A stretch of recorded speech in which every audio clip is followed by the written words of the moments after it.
월드컵을 위해서 기도해 주셔서 감사합니다. 자, 16강을 갈까요?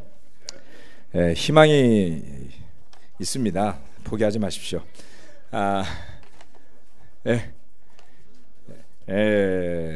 근데 하나님은 별로 16강에 관심이 없으실 것 같고요. 자, 오늘은 우리 설교 말씀에 집중해 주시기 바라겠습니다.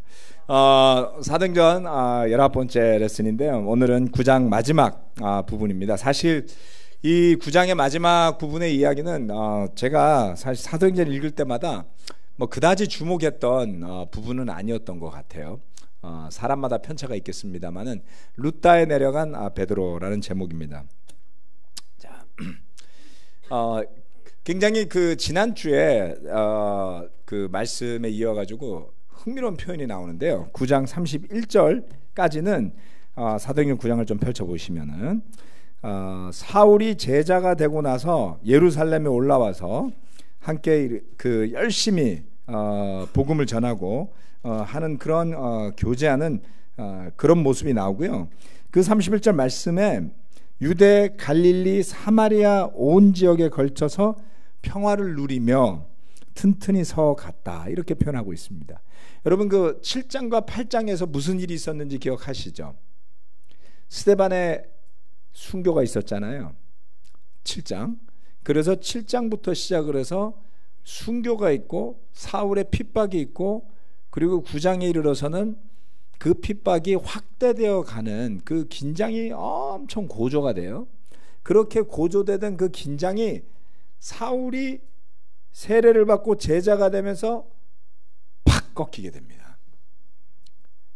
그래서 갑자기 그리스도인들을, 제자들을 잡아서 투옥하던 분위기에서 평화로운 분위기로 바뀌었어요. 9장의 마지막에 가서는 그러한 변화된 모습이 나타납니다. 그렇게 새롭게 찾아든 그 평화의 바탕 위에 이 베드로는 사도행전 9장 32절 말씀에서는 이 베드로가 사방을 두루 다니다가 루다에까지 내려갔다. 그리고 거기에 사는 성도들도 방문하였다. 이렇게 이야기를 하고 있습니다. 핍박이 시작되었을 때 사도들은 예루살렘을 떠날 수가 없었어요. 함께 있던 수많은 형제자매들이 핍박 때문에 사방팔방 흩어질 때에도 사도들은 예루살렘에 남아서 예루살렘과 그 교회를 지켰었죠. 그런데 이제 평화가 자리 잡으니 그 사도들이 예루살렘을 벗어나서 다니기 시작하는 것을 볼 수가 있습니다. 여기에 보시면 지도가 있는데요. 예루살렘 바로 옆입니다. 자, 예루살렘 보이시죠? 여기요. 자, 예루살렘 이 지금 보이는 지도는 이 베드로가 다닌 지역을 보여주고 있습니다. 지난번에 8장에서 빌립의 사마리아 전도에서 보면 요한과 베드로가 사마리아를 다녀갔죠. 그래서 베드로가 이렇게 사마리아의 복음을 전하러 왔다가 그 다음 오늘 이제 루다라고 하는 도시가 이름이 나오죠. 루다라는 곳이 요 예루살렘에서 약 한 40km 정도 떨어져 있는 도시라고 합니다. 그리고 그 루다에서 요바로 갔다가 나중에 10장 다음 주에 가이사랴 고넬료를 세례주로 이 요바에서 쭉 따라서 가이사랴까지 올라가게 됩니다. 그리고 요 지역 이 요바에서 가이사랴에 이르기까지 여기가 평야 지역이죠. 약간 여기를 샤론 평야라고 부릅니다. 샤론 지역이라고 부르는데 다음 구절에 나오기 때문에 참고하시기 바랍니다. 지난번에 빌립은 사마리아까지 올라갔다 어디로 내려갔죠? 예루살렘 남쪽으로 갔다 그랬죠. 그렇죠? 이 밑으로 이렇게 밑으로 갔다가 나중에는 어디까지 갔습니까? 아소도라는 데까지 가서 빌립이 복음을 전했죠. 그러니까 예루살렘을 중심으로 해서 어떻습니까? 사마리아 지역, 그 다음에 오른쪽은 사막이라 그랬죠. 아무것도 없고요. 이 예루살렘으로부터 밑에 지역, 그리고 예루살렘으로부터 왼쪽 지역에 있는 모든 도시에 복음이 전해지는 것을 설명하는 데까지가 사도행전 9장까지의 스토리입니다. 사실 우리가 전도 여행하면 사도 바울의 전도 여행이라는 것이 워낙 스케일이 컸고 수많은 교회가 세워지는 과정이었기 때문에 이 베드로의 전도 여행은 그다지 관심을 끌지 못했던 것이죠. 그러나 이 여행 또한 의미가 있습니다. 사울이 세례를 받은 때로부터 그리고 13장에 가서 본격적인 선교 여행을 떠나기 이전까지의 그 약간의 사이의 스토리 속에 또 의미가 있는 것을 볼 수가 있습니다. 이 여행 기간에 베드로는 아주 중요한 두 가지의 기적을 행합니다. 오늘은 정말 편안하게 들으시면 됩니다. 뭐 긴장할 만한 내용이 없어요. 자, 애니아라는 중풍병자를 고치게 됩니다. 9장 33절로부터 35절까지 말씀인데요. 우리 같이 한번 읽어보도록 할까요? 9장 33절로 35절 말씀입니다. 시작. 거기서 그는 8년 동안이나 중풍병으로 자리에 누워있는 애니아라는 사람을 만났다. 베드로가 그에게 애니아여, 예수 그리스도께서 그대를 고쳐주십니다. 일어나서 자리를 정돈하시오 하고 말하니 그는 곧 일어났다. 루다와 샤론에 사는 모든 사람이 그를 보고 주님께로 돌아왔다. 아멘. 자, 애니아라는 8년간 중풍병으로 누워있던 사람을 만납니다. 자, 조금 전에 봤던 그 말씀을 보면 베드로가 루다로 가서 그곳에 있는 성도들을 만났다라고 되어 있죠. 그래서 이 애니아라는 사람도 이미 예수님을 믿은 성도 중에 한 명이다, 이렇게 볼 수가 있습니다. 그 사람을 만났고 그에게 베드로가 이렇게 이야기를 했습니다. 예수 그리스도께서 그대를 고쳐주십니다. 일어나서 자리를 정돈하시오. 이게 뭘 깔고 누워 있었겠죠. 그 표현이 참 재밌지 않습니까? 일어나서 자리를 정돈하십시오 라고 했더니 그 사람이 곧 일어났어요. 8년 동안이나 걷지 못했던 사람이 일어났습니다. 엄청난 기적이 일어났죠. 그래서 그 루다와 그 도시와 그 주변 인근 지역을 샤론이라고 부른다고 했습니다. 그 샤론에 사는 사람들이 그를 보고 주님께로 돌아왔다. 뭔가가 일어났습니다. 그런데 이 기적은 우리가 기억하고 있는 또 다른 중풍병자의 스토리와 굉장히 닮아 있습니다. 그것은 누가복음 5장 24절에 나와 있는 중풍병 환자, 창문 그 천정으로 친구들을 달아내서 이렇게 세웠던 중풍병자 이야기와 아주 유사합니다.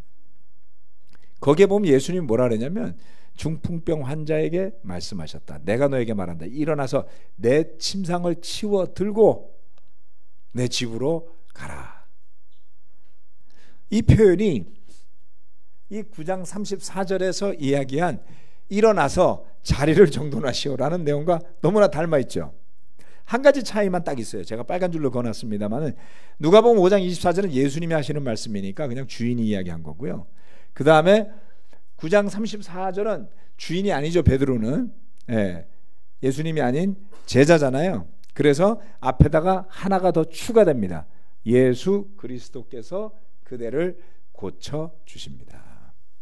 예수님의 이름으로 그 애니아라는 사람이 일어나게 되지만 그 내용은 누가복음 5장의 기적과도 아주 유사한 동일한 형태의 기적과 다름없습니다. 그 다음에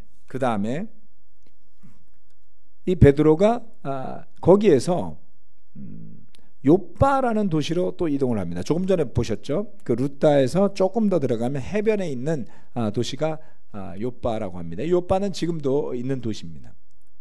자, 이 욥바에는 다비다라는 여제자가 있었다. 자, 조금 전엔 saint, 성도라고 썼고 여기에는 여제자, woman disciple이라고 썼어요. 자, 그래서 사도행전에 보면 믿는 사람들을 가르치는 용어들이 굉장히 다양합니다. 성도라고 쓰기도 하고요. 그 다음에 제자라고 쓰기도 하고 나중에 그렇게 제자라고 불린 사람들이 안디옥에 가서는 그리스도인이다라는 이름도 듣게 되죠. 자, 이 여제자가 있었는데 이분은 착한 일과 구제 사업을 많이 하는 사람이었다라고 되어 있습니다. 유대인으로 볼 수 있죠. 그런 이 다비다라는 자매 여자 제자가 병이 들어서 죽었습니다.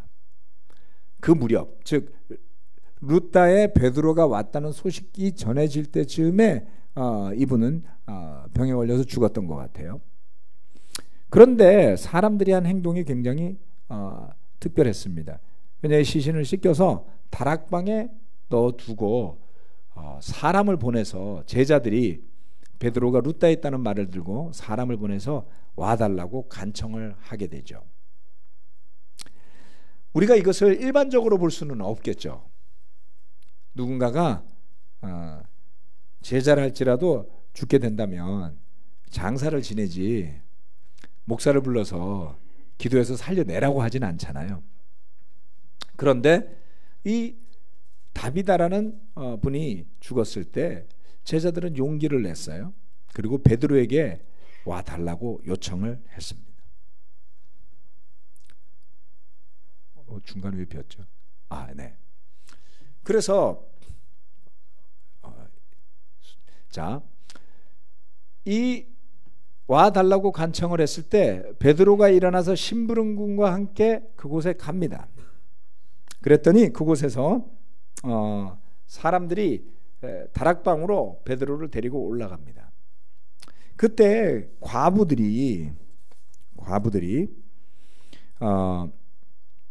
그 다비다라는 자매가 만들어준, 함께 지낼 때 만들어준 그 옷들을 이렇게 보여주면서 얼마나 헌신적인 자매였는지를 베드로에게 나누는 것을 볼 수 있죠. 그만큼 많은 사람들이 도움을 받았던, 주변의 사람들을 많이 도와주었던 그러한 자매임을 어필하는 것을 볼 수가 있습니다. 그때 40절에 베드로는 모든 사람을 바깥으로 내보내고 나서 무릎을 꿇고 기도를 하였다. 그리고 시신 쪽으로 몸을 돌려서 다비다여 일어나시오 하고 말하였다. 그 여자는 눈을 떠서 베드로를 보고 일어나서 앉았다. 엄청난 일이 또 벌어졌죠. 중풍병자를 일으켜 세웠을 뿐만 아니라 죽은 여인을 다시 살리게 됩니다.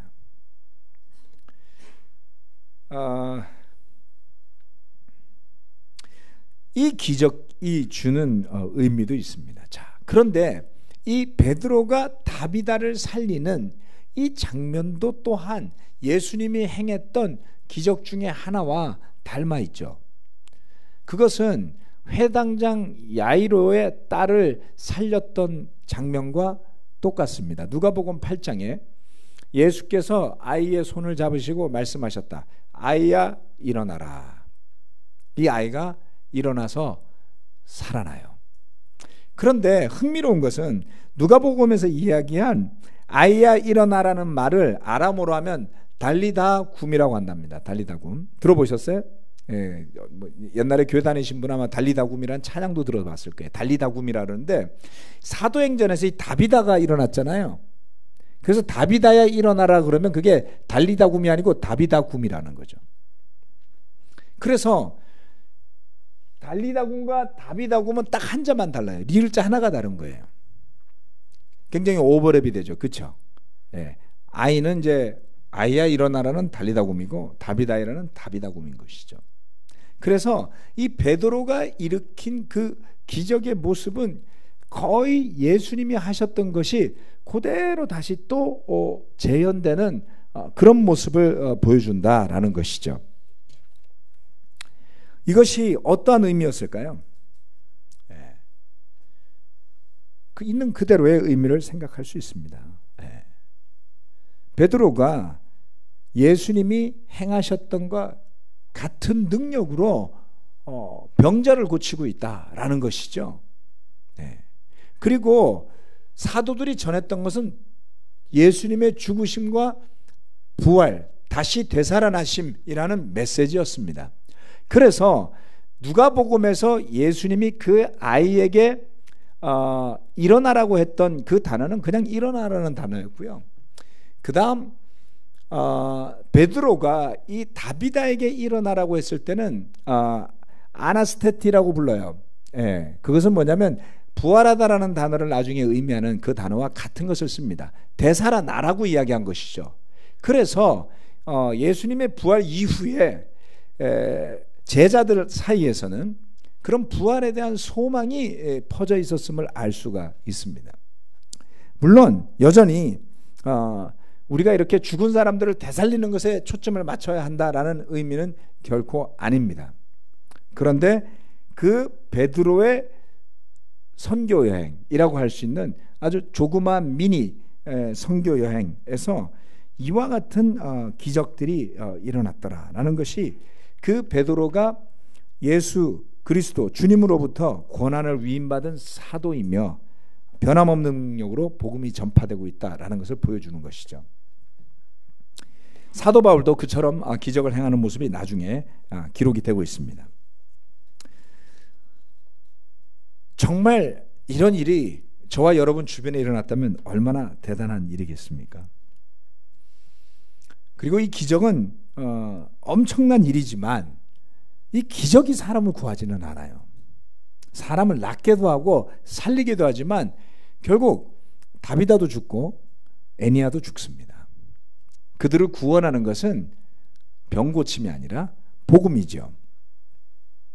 그래서 기적은 일어날 때마다 목적이 뚜렷하다라고 말씀을 드렸습니다. 사도들이 가는 곳곳마다 뭔가의 표징을 나타내기 위해 기적이 일어나지만 그 기적은 복음으로 사람들을 이끄는 마중물 역할을 한다. 마중물 펌프질을 할 때 요즘 펌프가 없죠. 옛날에는 시골에 가면 집집마다 펌프가 있었습니다. 서울에도 펌프가 있었어요. 그래서 펌프는 지하수를 끌어올리는 기계인데 반드시 물을 몇 바가지는 부어야지만 밑에서 물이 다시 올라오죠.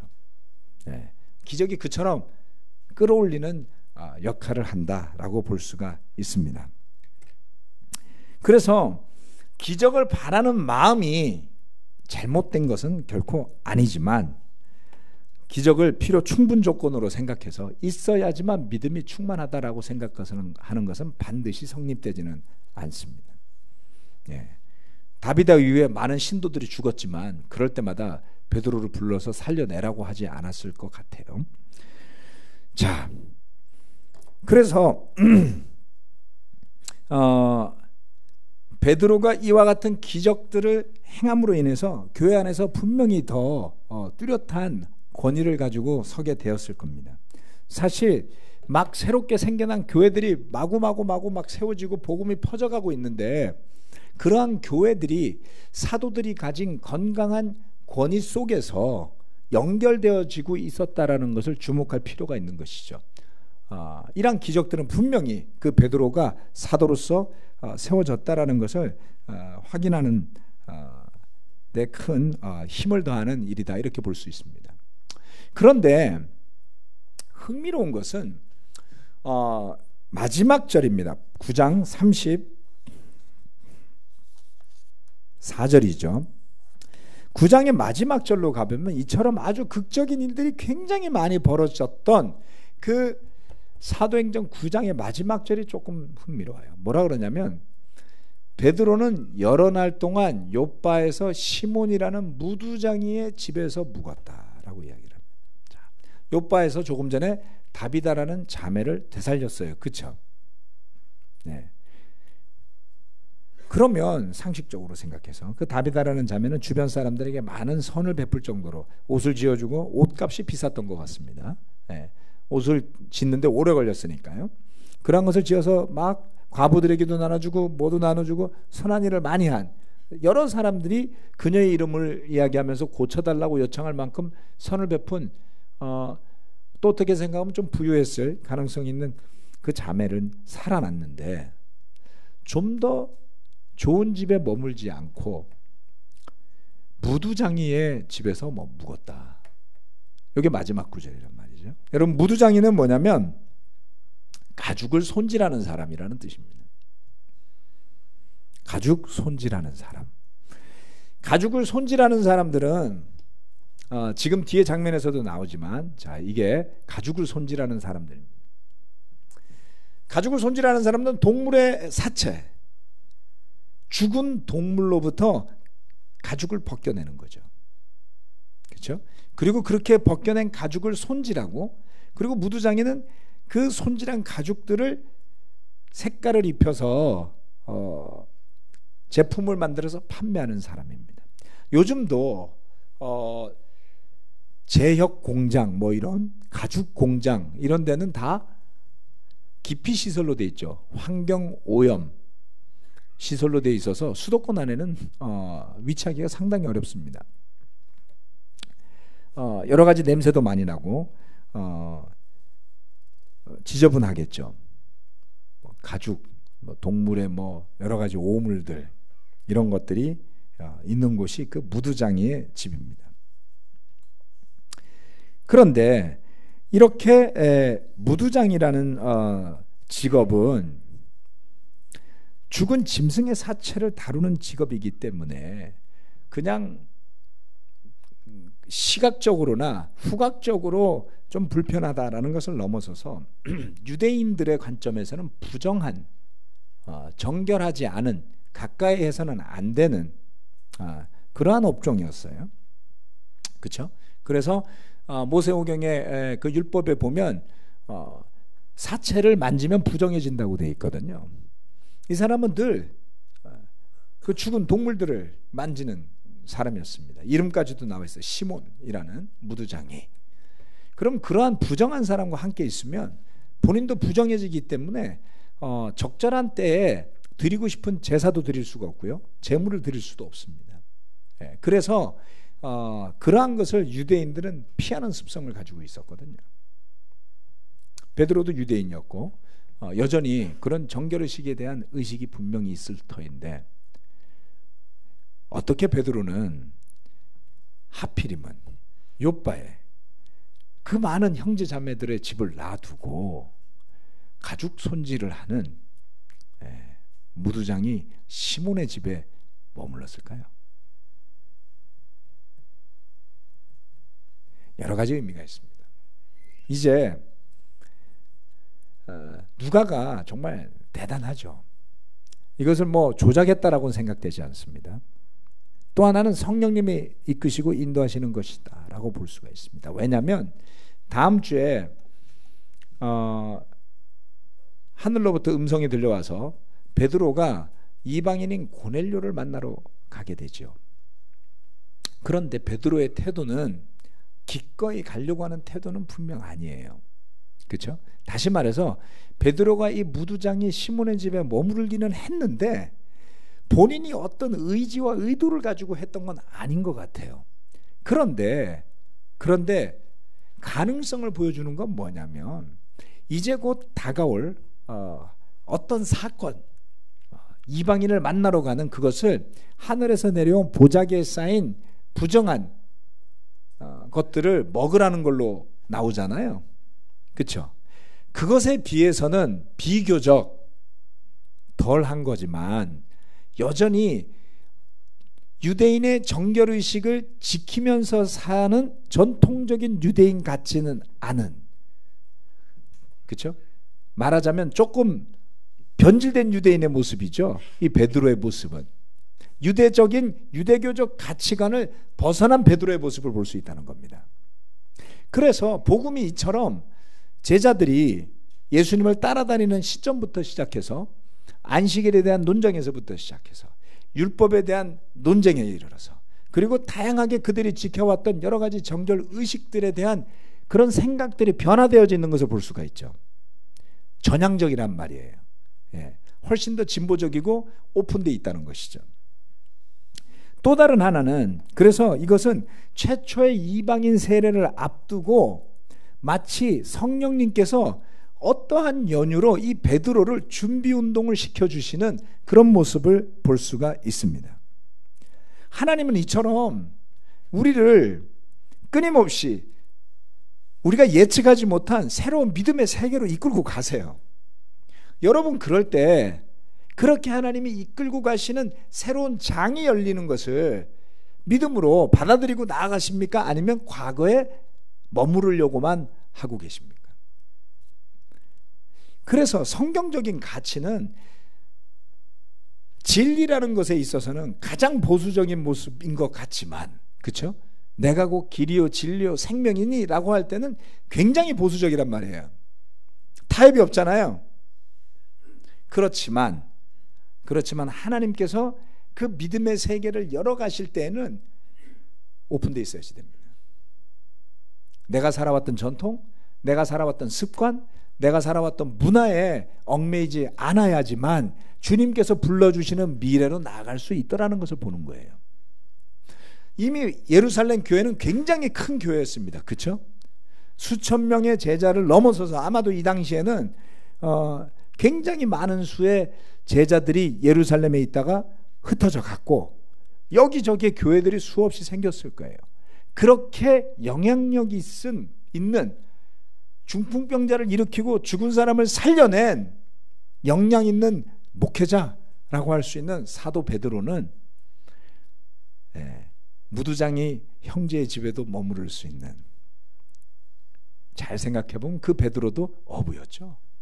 냄새나는 생선 사이에서 비비고 살았던, 그래서 그 자신을 잊지 않았던 모습 아닐까. 기꺼이 누추한 곳이라 할지라도 마다하지 않는 그런 모습을 볼 수가 있습니다. 이 두 가지를 저는 베드로의 모습을 보면서 생각하게 되는 것이죠. 하나님께서 우리를 어디로 이끄실지를 열린 눈으로 바라봐야 한다라는 것입니다. 우리 교회의 모습은 해마다 달라지고 있습니다. 작년 다르고 올해 다릅니다.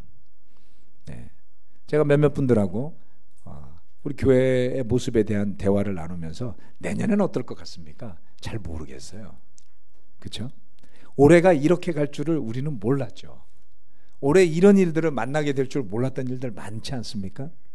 그래서 해왔던 대로만 하려고 하는 것이 아니라 하나님께서 우리를 어디로 이끄시는지를 바라보자라는 겁니다. 제가 가끔 농담처럼 이야기하지만 한 해가 지날 때마다 우리 교회는 300살을 넘게 먹어요. 성인만 따져서 한 사람이 한 살씩 먹으니까 합치면 300년이 넘는 거예요. 어마어마한 시간 아닙니까, 여러분? 그게 어떻게 같을 수가 있어요?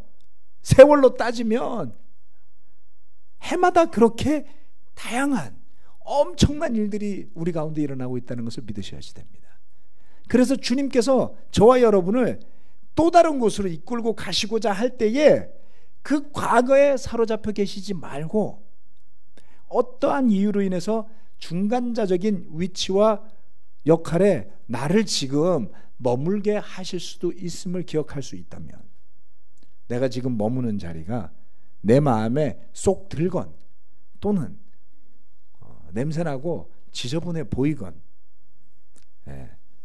거기에 더 이어져서 또 다른 알지 못하는 어드벤처러스한 길로 인도하시건 그 길을 기꺼이 따라가는 제자가 되지 않겠습니까?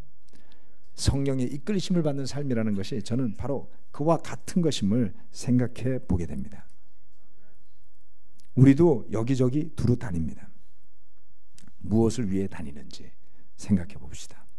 예수님의 이름으로 병자를 고치고 전통적인 유대인의 가치에서 벗어나는 모습, 베드로를 통해 보게 됩니다. 결국 예수님을 중심으로 계속해서 구약의 말씀에서부터 이어져 왔지만 예수님을 기점으로 해서 제자들은 시간이 흐를수록 과거로 회개하고자 했던 유대인들로부터 결별하게 됩니다.